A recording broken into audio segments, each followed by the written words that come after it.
नमस्कार, पुष्पाज किचन मराठीमध्ये तुम्हा सर्वांचं स्वागत आहे. आज आपण बघणार आहोत स्पेशल खास उन्हाळ्यामध्ये बनवल्या जाणारी ही जी भाजी आहे तिला म्हणतात तुरीच्या दाण्यातील घनुले. तर आमच्या झाडीपट्टीमध्ये याला घनुलेच म्हणतात. बरेच जण उन्हाळ्यामध्ये जास्त प्रमाणात ही भाजी जी आहे ती करत असतात. खूप छान लागते आणि करायलाही एकदम सोपी आहे आणि जास्त मसाला वगैरे याच्यात टाकलेला नाही. अजिबात सोप्या पद्धतीने मी तुम्हाला करून दाखवणार आहे, तरी व्हिडिओ कुठेही स्किप करू नका. तर इथे हे तुरीचे जे दाणे आहेत, वाळलेल्या तुरी ज्या आहेत त्या मी रात्री भिजत घातल्या होत्या. तुम्ही याला रात्री उकळूनसुद्धा ठेवू शकता. तर मी मग सकाळी चांगलं कुकरमध्ये याला शिजवून घेतलं. 4-5-6 शिट्ट्या चांगल्या करून घेतल्या आहेत आणि छान थंड झालेलं आहे कुकर. तर बघा चांगला आता इथे बोटाने दाबून बघते, छान अशा शिजलेल्या आहेत मस्त अशा. नाही शिजल्या तर अजून पुन्हा 2-4 शिट्ट्या करून शिजवून घ्यायचं आहे, पण शिजतात लवकरच. आणि याच्यातलं पाणी जे आहे ते बिलकुल फेकून द्यायचं नाही आहे. तर आता मी त्याच कुकरमध्ये मी इथे ही भाजी तयार करून घेणार आहे, घनुले. तर इथे मी थोडंसं तेल घातलेलं आहे, 2-3 पळी. आणि याच्यामध्ये कढीपत्ता टाकायचा आहे. तेल गरम झाल्यानंतर कढीपत्ता टाकायचा आहे आणि 4-5 मोठे कांदे टाकून घेतलेले आहेत. तर कांदे असे उभे कापून घेतलेले आहेत लांब आणि कांदे चांगले होऊ द्यायचे आहे. कांदे थोडे जास्त टाकायचे आहे म्हणजे चांगली टेस्ट येते. आणि हे मेन म्हणजे याला भाजीसुद्धा होते याची आणि हे जे घनुले आहेत ते सुद्धा खाऊन होतात, म्हणजे एकाच याच्यामध्ये 2 काम होतं आपलं. तर कांदे छान असे ब्राऊन कलरचे झालेले आहे. आणि आता इथे मी आलं, लसूण, जिरा आणि धण्याची पेस्ट घालत आहे आणि ते सुद्धा चांगली होऊ द्यायची आहे. छान अशी 2 ते 3 मिनिट चांगली भाजून घ्यायची आहे तेलामध्ये. आणि आता याच्यामध्ये तिखट मीठ घालायचं आहे आपल्याला आवश्यकतेनुसार. तर मी इथे थोडासा सावजी गरम मसाला घातलेला आहे, बाकी कुठले मसाले वापरायचे नाही. माझ्याकडे सावजी गरम मसाला आहे, तोच मी इथे वापरणार आहे. तर तो टाकला आहे मी अर्धा चमचा. आणि आता इथे तिखट, मीठ, हळद सगळं साहित्य इथे चांगलं टाकून घेणार आहे. बघा चांगलं असं परतून घ्यायचं आहे 2 मिनिट मसाल्याला, म्हणजे त्याचा कच्चेपणा दूर होईल. आणि आता आपल्या आवश्यकतेनुसार इथे मी तिखट, मीठ, हळद टाकणार आहे. थोडीशी हळद टाकायची आहे, तिखट टाकायचं आहे आणि चवीला मीठ घालून घ्यायचं आहे. जेवढं आपल्याला लागतं तिखट मीठ तेवढं इथे टाकून घ्यायचं आहे आणि चांगलं मिक्स करून घ्यायचं आहे याला. गॅसचा फ्लेम जो आहे तो कमीच ठेवायचा आहे आणि छान असं मिक्स करून घ्यायचं आहे. बघा अजिबात जळत वगैरे नाही. कुकरमध्ये लावल्याने काय थोडंसं जर जे तुरी आहेत त्या रट असल्या तर आपण पुन्हा एकदा शिट्टी करून घेऊ शकतो त्याची, म्हणून मी कुकरमध्ये लावलेलं आहे. 2-3 इथे आंब्याच्या फोडी घातलेल्या आहेत. इथे टमाटरचा वापर करायचा नाही आहे. आंब्याच्या फोडी ज्या असतात, वाळलेल्या आंब्याच्या फोडी त्याच टाकून घ्यायच्या आहे. त्याच्यामुळे खूप छान अशी चव येते या तुरीला.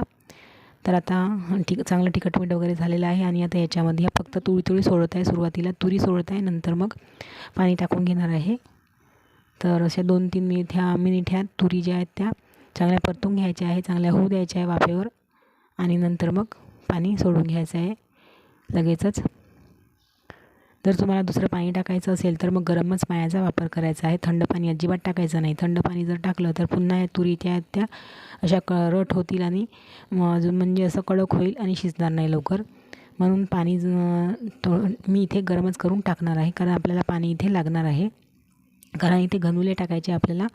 म्हणून जर तुरीचं उसळ करायचं असेल तर अशाच प्रकारे तुम्ही उसळ करू शकता. तर बघा इथे मी पाणीसुद्धा टाकून घेतलेलं आहे, गरम पाणी चांगलं कडकडीत गरम झालेलं आहे आणि ते पाणी टाकून घेतलेलं आहे. आता हे जे आहेत तुरी ज्या आहेत ते चांगल्या उकळू द्यायच्या आहे. गॅसचा पॉवर कमी ठेवायचा आहे आणि उकळू द्यायचा आहे. बघा चांगलं मिक्स करून घ्यायचं आहे आणि कमी गॅसवर उकळू द्यायचं आहे याला. तर आता इथे मी आपली जी पोळ्या करायची कणिक असते तीच घेतलेली आहे. याच्यामध्ये तुम्ही तिखट, मीठ वगैरे घालू शकता, पण मी इथे फक्त साधी कणिक वापरलेली आहे आणि मीठ घातलेलं आहे फक्त. आणि हातावर थोडंसं तेल लावून घ्यायचं आहे हाताला आणि ह्या कणकेचे छोटे असे घनुले तयार करून घ्यायचे आहे. आम्ही याला पानगेसुद्धा म्हणतो, तुरीतले पानगेसुद्धा म्हणतो, पण आमच्याकडे याला घनुलेच म्हणतात. विदर्भामध्ये इकडे झाडीपट्टीमध्ये अशा प्रकारचे घनुले मस्त असे खाल्ल्या जातात, खूप छान लागतात आणि खास करून हे उन्हाळ्यामध्ये जास्त प्रमाणात केले जातात. तर असे हातावर थापून घ्यायचे आहे यांना. आणि मग हे ही जी तुरीची पाणी जे उकळलेलं असतं, तुरीची भाजी जी उकळलेली असते, भाजीच म्हणू आपण याला, त्याच्यामध्ये नंतर हे असे घनुले टाकून घ्यायचे आहे. तुम्हाला जेवढे पाहिजे आहे, तुम्हाला जेवढे खाणार आहे तुमच्या घरी लोक तेवढे टाकायचे आहेत तुम्हाला इथे. मग पोळे वगैरे करायची आपल्याला अजिबात गरज नाही, कारण हेच खाल्ल्याने पोट भरते. तर मी अशा प्रकारचे हे गनुले इथे टाकून घेत आहे. 10-12 गनुले इथे टाकलेले आहेत. हे बघा. आणि आता इथे चम्मच वगैरे लावायचं नाही या गनुल्यांना. असेच हलके हलके असे मिक्स करून घ्यायचे आहे बघा. म्हणजे याच्या रस्स्याच्या खाली असे डोबून द्यायचे आहे याला आणि चांगलं शिजू द्यायचं आहे. 2-3 उकड्या काढून घ्यायच्या आहे म्हणजे लवकरच शिजतात हे. जर पाणी पुन्हा टाकायचं असेल तुम्हाला याच्यामध्ये तर तुम्ही गरमच पाणी टाकायचं आहे. तर आता चांगल्या 2-3 उकड्या येऊ देऊ आपण आणि होऊ देऊ याला, म्हणजे पटकन शिजून जातील.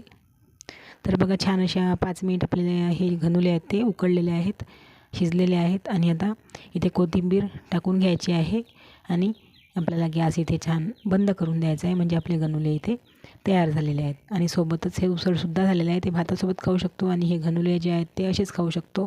चांगलं याला असं तिखट मीठ भेदलेलं आहे, म्हणजेच ह्याला छान अशी चव आलेली आहे ह्या गनुल्यांना. तर तुम्हीसुद्धा हे अशा प्रकारचे गनुले करून बघा. आणि व्हिडिओ जर आवडला असेल तर लाईक, शेअर आणि सबस्क्राईब करायला विसरू नका. खूप छान असे लागतात आणि लहान मुलं तर आवडीने खातात.